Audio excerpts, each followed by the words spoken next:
Good afternoon, dear students. Welcome to the English class. The topic of the lesson is British and American national character. Are the Brits and the Americans similar to each other or different from one another? It's such a difficult question. At the end of our lesson, we will be able to answer this question. A famous writer said that England and America are two countries separated by the same language. Why does this seem to be true?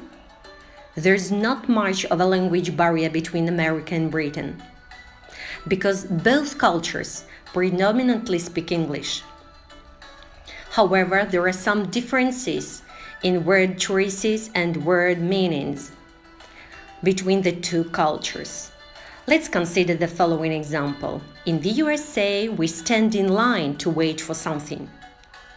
In Britain, it's called a queue. In the USA, you might give a crying child a pacifier, but the British call it a dummy.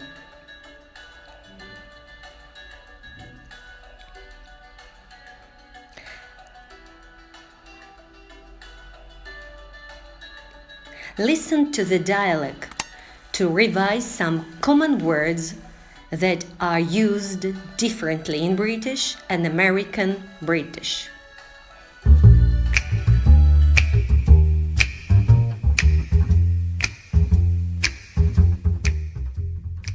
Hey, nice pants.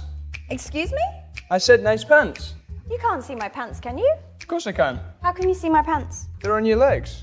Oh, you haven't been to America recently, have you? Well, I have actually. I've just got back from LA. That's Los Angeles, by the way. I know. Yeah, I picked up some of the American words and now I forget which ones to use. It's so confusing. Well, we call these trousers in Britain. Ah, of course we do. You know, there's so many things though, it's like a completely different language sometimes. Really? Yeah. Would you like a crisp? Crisp.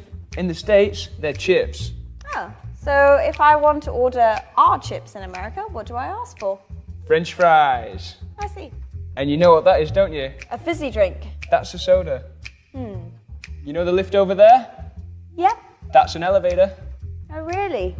You know in the States, you don't gotta watch a film. You watch a movie. Exactly. And you don't walk on the pavement. You walk on the sidewalk. You got it.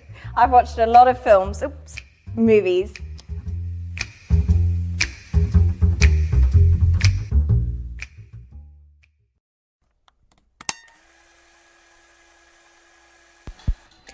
Let's remember some more examples. Probably the most obvious and well-known is the difference between soccer and football. What is jelly to one is jam to the other. What is cookie to one is biscuit to the other.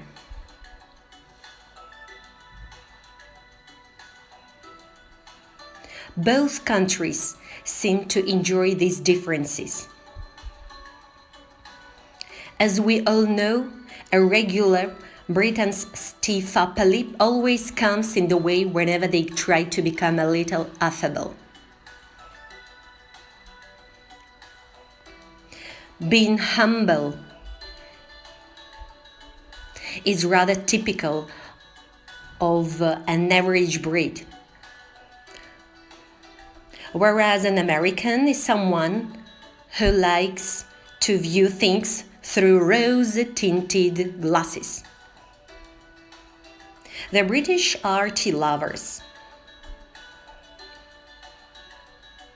What is more, the tea should be drunk at the exact time.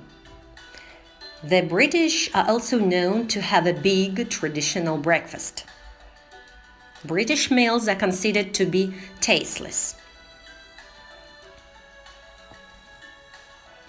British gentlemen appear to be too stiff. The British are talkative, friendly, and pedantic. American society seems to be much more informal than the British, and is characterized by less social distinction. They use first names when calling each other. Slap on the back, joke, and are much freer in their speech, which is more slangy than the British English. You will often hear the word hi used instead of the usual hello, and howdy instead of how do you do. Those who don't easily show these signs of friendship are called snooty or snobbish. Women may wear hats in church, in restaurants, or in public places, except in the evening. Such phrases as "you should come over sometime" or "I'll call you soon" don't mean that you have been invited. It's just politeness.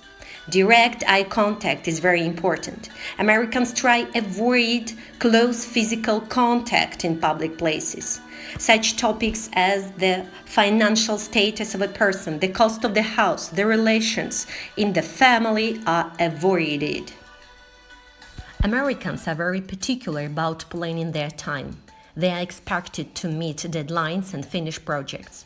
Americans pride themselves on their individualism. Most Americans view individualism as the freedom and the right to do whatever they like. Americans like to think of themselves as diverse, very different from each other, and multicultural, consisting of people of different cultures, as a melting pot of immigrants and nationalities. The most common American doesn't want to be a type at all. They are rugged individualists. They do things in their own way, without worrying about what other people think or do. They are independent-minded, convention-defying, and non-conformist. One of the most apparent cultural differences between American and British culture is humor. British humor tends to be more dry, witty, highbrow, which simply means intellectual. American humor tends to be a little more slapstick. The rest of the world sometimes accuses Americans of being brash, obsessive, and insular. There is a nobility in the American character. This nobility is a feeling about the country. It is a devotion to the American ideal. That ideal is about values such as freedom, the rule of law, democracy. A slightly bigger difference between these cultures is how Americans work compared to the British. The USA has higher salaries, longer hours, bigger homes, more billionaires, less expensive education, and a lower cost of living. So you see, the British and the Americans differ at so many levels and yet are quite similar to one another.